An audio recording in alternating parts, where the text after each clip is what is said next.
বাংলাদেশের ফুটবল ভক্তদের জন্য বিরাট সুখবর। বাংলাদেশের ফুটবলের জন্য বিরাট বিরাট বিরাট খবর।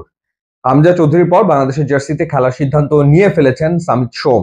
বাফুফের পক্ষ থেকে সামিত সোমের সাথে যোগাযোগ করা হয়েছিল এবং সপ্তাহ দুয়েক তিনি সময় নিয়েছিলেন এবং তিনি বাংলাদেশ ফুটবল ফেডারেশনের কাছে বেশ কিছু বিষয় জানতে চেয়েছিলেন যে আসলে জুন উইন্ডোতে কখন খেলা হবে, বাংলাদেশের ট্রেনিং ফ্যাসিলিটিস এর কি অবস্থা রয়েছে, স্কেজুয়াল কি এবং পাসপোর্ট হতে কি সময় লাগতে পারে, এই বিষয়গুলো জানতে চেয়েছিলেন বাংলাদেশ ফুটবল ফেডারেশনের কাছে এবং বাফুফের পক্ষ থেকে সবকিছু তাকে আসলে জানানো হয়েছিল। অবশেষে তিনি তার সিদ্ধান্তের কথা বাংলাদেশ ফুটবল ফেডারেশনকে জানিয়েছেন এবং তিনি বাংলাদেশের হয়ে খেলতে চান। কি দুর্দান্ত একটা খবর! একই সাথে আমরা বাংলাদেশ জাতীয় দলে দেখতে পাবো হামজা চৌধুরী এবং সামিত সোমকে, বাংলাদেশি বংশোদ্ভূত ক্যানাডিয়ান ফুটবলার, যিনি ক্যানাডার হয়ে দুটো ম্যাচ খেলেছেন, ক্যানাডার বয়স ভিত্তিক দলে খেলেছেন এবং ক্যানাডার লিগে তিনি এই মুহূর্তে খেলছেন।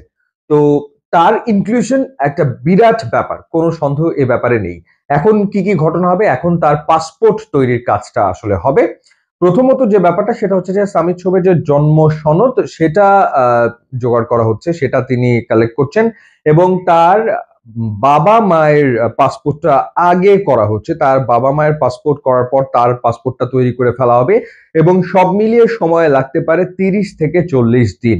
সেই ক্ষেত্রে জুনে সিঙ্গাপুরের বিপক্ষে তার খেলার সম্ভাবনা আছে ঠিকই, কিন্তু সময় কিন্তু আবার খুব কম, মানে খুব বেশি সময়ও কিন্তু নেই।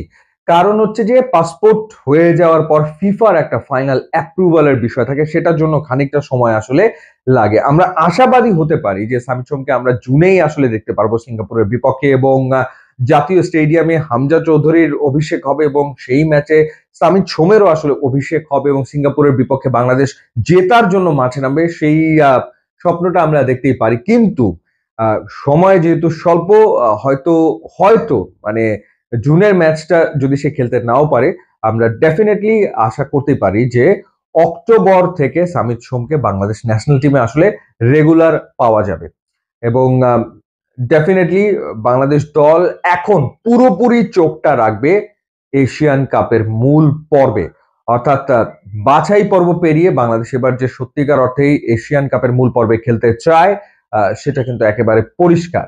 এখন আর শুধুমাত্র শুধুমাত্র ড্র করার জন্য বা ম্যাচ না হারার জন্য বাংলাদেশ মাঠে নামবে ব্যাপারটা তা না। বাংলাদেশ মাঠে নামবে সিঙ্গাপুরের বিপক্ষে, হংকং এর বিপক্ষে, ইন্ডিয়ার বিপক্ষে সরাসরি ম্যাচ জেতার জন্য এবং এশিয়ান কাপের মূল পর্বে খেলার জন্য। এই কারণেই বলছি যে এটা সত্যিকার অর্থেই বাংলাদেশের ফুটবলের জন্য অনেক বড় খবর।